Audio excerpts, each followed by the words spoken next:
Vous êtes sur Medi 1 et soyez les bienvenus dans ce nouveau numéro de Croissance Verte.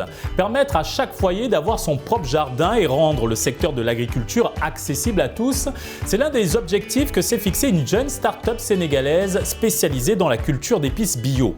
Dans le cadre de ses activités, cette jeune entreprise met à disposition ses équipes pour l'entretien et la mise en place de micro-jardins chez les particuliers qui le souhaitent. À travers ces différentes initiatives, le but est de permettre à long terme à tout un chacun de cultiver ce qu'il consomme, le tout dans le respect de l'environnement. Pour avoir un éclairage sur l'émergence du micro-jardinage au Sénégal, nous sommes avec Monsieur Rassim Nam. Vous êtes le président de l'Association pour le développement des espaces botaniques et des espaces de base, également professeur d'histoire et de géographie au lycée Amadou Ndacksek de Thiès. Vous vous définissez aussi comme un observateur du climat. C'est un plaisir de vous recevoir sur ce plateau. Merci, le plaisir est partagé. On se retrouve ici, juste après notre reportage. Il est signé Géraud Togbe et Bachir Bodian. Juriste de formation, RH de profession, Marema s'active dans le jardinage à 16 heures perdues. Son concept, Baïma. Oui, en fait, Baïma, en Wolof, ça veut dire cultive-moi. Mais en réalité, c'était les acronymes, en fait, c'est les initiaux de mes enfants, de mon mari et moi-même, et qui a donné par hasard Baïma, et ça collait vraiment au concept. Et c'est comme ça qu'on a adopté ce nom-là. Et là, ce qu'on fait, nous, c'est le micro-jardinage, vraiment, c'est tout petit, mais c'est plus les épices, les aromates, les légumes qu'on a l'habitude de produire au niveau du jardin, mais également un petit peu d'entretien pour des personnes qui ne s'y connaissent vraiment pas et qui veulent démarrer le micro-jardinage. Et donc là, on vient en appui parce que la formation qu'on a fait, ça s'intitulait « Formation des formateurs ». Et vraiment, c'est un concept qui m'avait parlé. Et je me dis, si moi j'apprends des choses, je devrais pouvoir transmettre ces informations-là à d'autres personnes qui feront pareil. Et peut-être que d'ici un avenir pas très loin, la plupart des maisons à Dakar seront vertes. Une habitude inculquée depuis le bas âge. Le jardinage, on va dire, c'est une passion. On nous a inculqué ça dès le bas âge dans nos écoles, dans la famille. Nous sommes issus du village, donc c'est quelque chose l'agriculture est omniprésente dans notre vie. Mais le jardinage, c'est vraiment bien plus tard que j'ai commencé à m'intéresser vraiment à ça. C'est la nature et toujours se dire avoir des plantes qu'on utilise dans nos maisons à proximité, c'est vraiment un avantage. Et l'idée m'est venue dans un contexte d'entrepreneuriat. Et je me suis dit pourquoi pas en faire une activité secondaire. Et depuis combien d'années vous y êtes? Alors depuis 2019, j'ai commencé à me documenter, à m'auto-former. Et j'ai eu la chance de participer à une formation que la FAO avait organisée en 2020. Et c'est à partir de là qu'officiellement, on a démarré l'activité, ma sœur et moi, chez nos parents. Les épices sont cultivées ici. C'est la particularité. L'objectif est de permettre à chaque foyer qui ne dispose pas de terre cultivable d'avoir chez lui son jardin d'épices et d'aromates bio. La senteur agréable de ce milieu l'illustre si bien. Les épices, c'était une idée de ma sœur. Moi, j'avais commencé par les légumes. Et les légumes, c'était vraiment très lent. Et c'était un peu décourageant pour un débutant. Et les épices, c'était quelque chose d'assez facile. On avait commencé par la menthe, la basilic, la citronnelle, les basiques. On a découvert au fur et à mesure d'autres espèces. Et c'est comme ça qu'on a commencé à aimer. On a pratiqué ça, on a utilisé ça dans nos cuisines. Et on a beaucoup apprécié. Et c'est comme ça qu'on a finalement, on s'est consacré aux épices et aux... Voici le jardinier de l'espace. À l'œuvre, il crée, aménage et entretient les plantes. C'est son rôle au quotidien. Bon, je suis technicien en agriculture. J'ai eu mon BTS au lycée technique industriel et minier de Kédougou. Bon, je suis en stage ici à Baïma. Je suis là comme jardinier. Bon, ici, je m'occupe de tout ce qui est production pour les plants, fabrication des biopesticides et tout ça. C'est moi qui assure aussi les entretiens que nous faisons chez les clients et autres. Pour lui, l'agriculture est un secteur accessible, même si aujourd'hui, les jeunes n'ont pas toujours les moyens pour s'y aventurer. Dans tout travail, d'abord il y a la passion. Je peux dire que c'est depuis l'enfance. J'ai eu cette passion-là de m'activer sur le secteur de l'agriculture. Ben, on est à l'aise avec les micro-jardinages aussi, c'est-à-dire l'agriculture en général. Nous sommes très fiers de ce qu'on fait. Bon, ici au Sénégal, la réalité est que bon, c'est un peu difficile pour les moyens pour commencer un petit business plan. Mais le secteur le plus accessible, je peux dire, c'est l'agriculture. Néanmoins que c'est un peu difficile pour démarrer. Bon, mais je pense que c'est l'agriculture. La terre ne ment pas.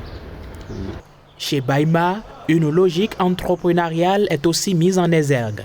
Les épices bio cultivées sont commercialisées. Mieux, la start-up met à disposition ses équipes pour l'entretien et la mise en place de micro-jardins à des particuliers. Pour l'instant, la demande reste forte. Oui, c'est très demandé. C'est-à-dire, quand on fait des posts, les clients, automatiquement, ils sont intéressés. Ils nous disent, ah, moi, j'ai un tout petit balcon, est-ce que je peux avoir un jardin chez moi? Je dis oui, parce que nous le faisons en pot. Donc, c'est possible. Avant, on se disait que, OK, on habite en ville, dans les immeubles, dans des petites maisons. On ne peut pas avoir de jardin comme si on était au village avec une grande concession.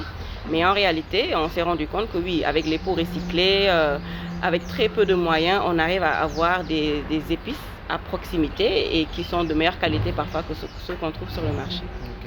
Aliou est le directeur commercial de la structure. Dans son bureau de fortune, il anime et supervise la stratégie commerciale en vue d'accroître les ventes de l'entreprise et d'augmenter le chiffre d'affaires. Mon travail consiste à trouver les clients, les approcher, essayer de voir leurs besoins, de les satisfaire, proposer un service après-vente et tout ce qui va dans ce sens en fait. Bon oui, des offres, on nous en demande pas mal, mais les gens ne connaissent pas carrément le milieu. Déjà moi-même, je ne m'y connaissais pas bien. Et c'est depuis que je suis venu ici que je vois l'intérêt du micro-jardinage. Et des fois, je rencontre des gens sur le terrain ou bien des clients qui s'y intéressent carrément et qui veulent produire eux-mêmes ce qu'ils consomment en fait. Ouais, et ça, c'est quelque chose d'intéressant. De nature, j'aime vendre en fait. Et voilà, c'est ce que nous faisons ici. On vend et on interagit avec les clients. Ça, c'est quelque chose que j'aime. Et dans la mesure où je trouve ça ici, je me sens bien en fait. Menthe, basilic, citronnelle, verveine, aloe vera, épinards entre autres sont disponibles dans ce jardin à épices. Plus besoin d'espérer une vaste superficie de terre. Chaque citoyen peut désormais commencer par cultiver ce qu'il consomme à partir de sa terrasse.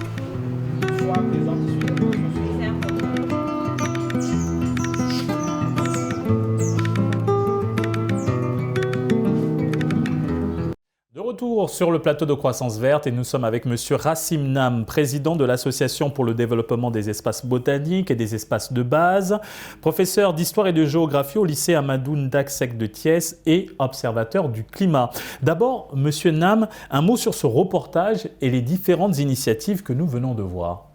En tout cas, c'est une initiative qui vient à son heure par rapport à la situation actuelle que nous trouvons où on perd l'ensemble du couvert végétal dans les milieux qui sont urbanisés. Où également l'agriculture, n'est-ce pas, se développe dans les zones périurbaines, mais que ces zones périurbaines-là sont menacées par l'urbanisation. Ce qui fait qu'on ne peut essayer que de se retrouver, n'est-ce pas, de se réconcilier un peu avec la nature en le réintégrant dans nos petits espaces pour avoir de petits espaces botaniques, mais des espaces botaniques bio, sans l'utilisation de produits chimiques. Parce que ça ne servait vraiment à rien du tout d'installer ces espaces-là et de continuer à utiliser des produits chimiques pour l'entretien. Parce que c'est très nocif pour l'organisme.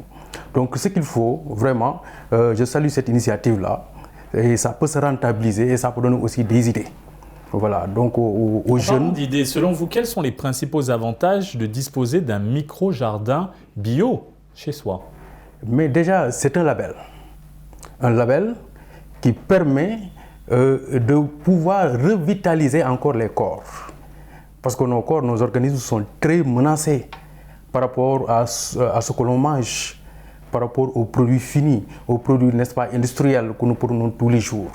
On a besoin d'un regain de vitamines, on a besoin d'un regain d'oligo-éléments, on a besoin également de minéraux qui permettent de pouvoir revivre nos corps à travers ces produits-là. Parce que nous tous, dans le milieu urbain, nous n'avons plus des corps qui sont des corps basiques, mais nous avons des corps acidifiés, qui prennent beaucoup d'eau, qui se gonflent et qui développent beaucoup de tension, l'hypertension artérielle, n'est-ce pas, des phénomènes physiologiques internes, n'est-ce pas, qui sont totalement déréglés. Ce qui fait que les maladies auto-immunes commencent à se développer au niveau de tout un chacun. Ce qui fait que vers l'âge de 40 ans, 50 ans, on est obligé, même si on n'avait jamais eu de maladie, certaines maladies, donc ces maladies-là vont apparaître et tout ça est lié à l'alimentation. Donc l'installation de micro-jardins permet d'avoir un petit coin permettant à chaque famille, au lieu d'aller à la pharmacie ou bien d'aller quelque part, n'est-ce pas, ailleurs pour chercher des médicaments, de trouver un produit sain à côté de lui. L'utilisation de ces espaces botaniques, n'est-ce pas, c'est de réduire l'utilisation des bouillons, par exemple, qui sont extrêmement nocifs pour la santé. Parce qu'un bouillon, un cube, n'est-ce pas, fait 10 grammes de sel. Alors que le besoin, la dose journalière autorisée en sel pour chaque organisme, c'est 5 grammes. Ça veut dire que si vous prenez un bouillon par jour, vous en prenez 30, du moins par mois, ça fait 30 grammes. En un an, vous avez pris 1 kg de sel. Voilà, en une année, vous avez pris 4 kg de sel. D'où l'avantage d'avoir des jardins bio chez soi, voilà, pour cultiver des espèces donc vous aurez qui vont nous servir dans notre alimentation quotidienne, pour notre santé, notre bien-être. Quelle analyse faites-vous maintenant de cette effervescence autour de la culture bio et du micro-jardinage au Sénégal? Nous l'avons entendu dans ce reportage, la demande est forte. Oui, la demande est très forte parce que les organismes sont épuisés. Les organismes également, des gens d'une façon générale, l'alimentation est devenue aujourd'hui un problème, est devenue problématique. Les gens ont du mal à digérer. Alors que quand on utilise ces produits bio là, oui, acheter, à une certaine cherté de la vie. C'est lié aussi à ça. Les deux, hein. Le pouvoir d'achat. Le pouvoir d'achat, les ménages sont stressés. Ce qu'on dit quoi, les ménages sont stressés. Donc on ne peut plus acheter ce qu'on voulait, n'est-ce pas? Il faut maintenant que les gens essayent d'être un peu autonomes chez eux, d'essayer au moins d'acheter une part, n'est-ce pas, et d'autres parts, n'est-ce pas, de le trouver chez eux. Mais surtout, de diminuer le coût pharmaceutique. Parce qu'aujourd'hui, c'est l'alimentation qui rend malade. Soyons conscients de ça. Parce que l'organisme de l'individu évolue physiologiquement et physionomiquement pendant sa vie. Arrivé à un certain âge, il ne peut plus manger ce qu'il mangeait il y a 10 ans, il y a 20 ans, il y a 30 ans. Il est obligé de s'adapter. Et cette adaptation-là va l'orienter normalement, n'est-ce pas, vers ces types de produits-là. Monsieur Nam, vous êtes professeur d'histoire et de géographie au lycée Amadou Ndack de Thiès, une localité située à une soixantaine de kilomètres à l'est de la capitale sénégalaise. En tant qu'enseignant, déjà, comment vous est venue cette passion pour l'environnement et la botanique plus particulièrement? Voilà. Et le lycée Amadou Ndack, c'est le lycée le plus vert du Sénégal. Parce que déjà, c'est un lycée qui accueille les eaux de pluie, n'est-ce pas, de la localité. Et c'est un lycée de 3000 élèves. Mais c'est un lycée totalement vert. Ce qui vous frappe en premier lieu, quand vous entrez dans cet espace-là, ce ne sont pas les bâtiments, mais c'est surtout la verdure. Elle est très bien aménagée par l'administration qui est en place. Et quand je suis entré, vraiment, ça m'a frappé. Et moi, j'ai été toujours un ami de la nature. Et donc, j'ai participé à l'encadrement, n'est-ce pas, des élèves par rapport à ces activités-là. Justement, au niveau de votre lycée, vous y avez développé un jardin botanique entretenu par vous et des élèves. Comment est née cette initiative et qu'est-ce qui est fait en termes de culture dans ce lycée? Voilà, donc cette initiative-là entre dans un projet de gestion intégrale de l'environnement qui part de l'observation d'abord du climat, ensuite par rapport au réchauffement climatique et la gestion des déchets plastiques et autres, avoir un espace test qui nous a permis, nous, moi je n'avais pas de connaissances par rapport à ça parce que je suis professeur d'histoire et de géographie, mais avec les formations que j'ai eu à subir, n'est-ce pas, j'ai pu initier avec les élèves le jardin botanique depuis 2016-2017 avec l'aide, n'est-ce pas, de l'administration qui est en place et également l'association des parents d'élèves qui nous a soutenus dans cette initiative. Aujourd'hui, le jardin est sur place. C'est un jardin de 300 mètres carrés environ, où il y a même de la pisciculture aussi. Pourquoi le choix de développer cette conscience écologique chez les lycéens et comment se passe aujourd'hui l'entretien de cet espace vert au lycée Amadou Dagsek de Thiès? Parce qu'on est dans une localité où l'ensemble des élèves, d'une manière générale, n'est-ce pas, plus de 80% de ces élèves-là, ressortent de familles paysannes et qu'ils sont en train de vendre leurs terres, n'est-ce pas, pour l'urbanisation. Il faudrait donc installer cette conscience-là, de demander de préserver une partie de cet espace-là pour l'alimentation et pour la végétation. Parce que l'homme, son milieu naturel, n'est-ce pas, c'est vraiment l'espace végétal.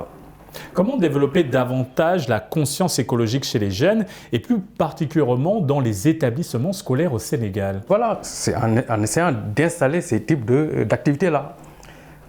Mais c'est des activités qui doivent être des activités d'abord pédagogiques, n'est-ce pas, où on fait de l'observation, mais également où on a une certaine formation qu'on doit apporter, n'est-ce pas, par l'expertise qu'il faudrait avoir.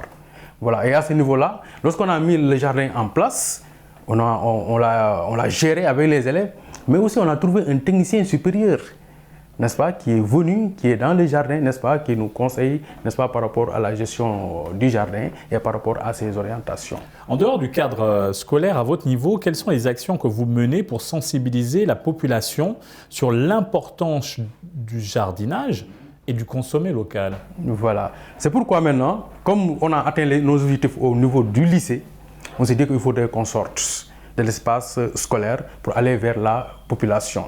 D'où la naissance de cette association, l'ADEP, Association pour le développement des espaces de base. Pourquoi espace de base? Espace de base, c'est à partir du quartier avec la décentralisation. On part du quartier pour aller vers la commune et pour aller vers la région. Donc ce qui fait qu'avec le président, n'est-ce pas, du moins le chef de quartier, on a commencé à faire ces activités-là. Donc dans le cadre de cette association-là, pour sensibiliser les jeunes, et on a identifié plus de 30 jeunes qu'on a commencé à former, qui vont constituer les relais pour essayer ensuite de développer d'autres jardins. Parce que la stratégie, c'est comment? Il faudrait d'abord avoir une pépinière où on a un bon technicien et ensuite essayer de le déployer dans les localités où on a formé déjà ces relais-là qui vont l'installer au niveau de leurs différents domiciles. Et au bout de 3 mois, on va encore sélectionner encore 30 autres jeunes qu'on va former. Ces jeunes-là sont en fin de formation pour le moment. Quels sont donc les prérequis quand on se lance dans le micro-jardinage? Il faut d'abord avoir un espace, les prérequis. Il faut avoir un espace. Il faut aussi être conscient que faire du jardinage ne peut te faire que du bien, du début jusqu'à la fin. Parce que dans le domicile lui-même, vous pouvez recycler les eaux usées, n'est-ce pas, en faisant du micro-jardinage. Vous pouvez également recycler l'eau de l'ablution qu'on utilise de façon générale, n'est-ce pas, dans le cadre du micro-jardinage. Et quand vous allez faire du thé, vous n'allez pas acheter de la menthe. Quand vous allez faire de la cuisine, vous pouvez toujours trouver, n'est-ce pas, des produits qui sont prêts à être utilisés. Et maintenant, quelles sont les perspectives qu'offre le micro-jardinage bio en termes d'employabilité des jeunes et d'autonomisation des femmes en milieu rural? Et moi, je vous donne une petite surprise. Parce qu'on a eu vraiment un impact, on a impacté dans la conscience des jeunes que nous gérons aujourd'hui. Il y a au moins 3 ou 4 élèves qui ont réussi leur bac cette année-ci, qui m'ont appelé pour me dire que, monsieur, nous, on a décidé d'ouvrir un verger, n'est-ce pas, d'aménager un verger. J'ai trouvé X personnes, ils sont prêts à investir pour qu'on puisse lancer, n'est-ce pas, notre jardin maraîcher dans notre localité à quelques encablures, n'est-ce pas, de la ville de Thiès. Donc, cette prise de conscience, elle est directe, elle est indirecte, n'est-ce pas? Donc, les gens savent que maintenant, il y a une certaine rentabilité par rapport à la production. Et le développement du Sénégal ne peut pas passer outre, n'est-ce pas, l'agriculture, ou bien l'agriculture bio, ou bien le jardinage et le micro-jardinage. Et c'est très rentable. Le micro-jardinage est, selon vous, une solution à la lancinante question de l'insécurité alimentaire dans notre pays? Mais tout à fait, c'est une première réponse que la population peut apporter. Parce que l'éco-citoyen en tant que tel, n'est-ce pas, doit développer une certaine autonomie en termes de production, en termes de savoir-faire, et qu'il peut essayer, n'est-ce pas, de transmettre aux uns et aux autres, au petit voisinage. Parce que les gens, en voyant que vous avez réussi à avoir même un bon citronnier, les uns et les autres vont chercher le citronnier chez eux. Vous avez un bon oranger, ils vont en chercher. Et vous avez un bon mat, nous avons le mat chez nous, à la maison. Durant toute l'année, on a le mat, n'est-ce pas? Les uns et les autres vont essayer d'en chercher. Ce qui fait que donc, par ce voisinage-là, les uns et les autres, vraiment, en tout cas au niveau de Thiès, les maisons continuent à rester vertes.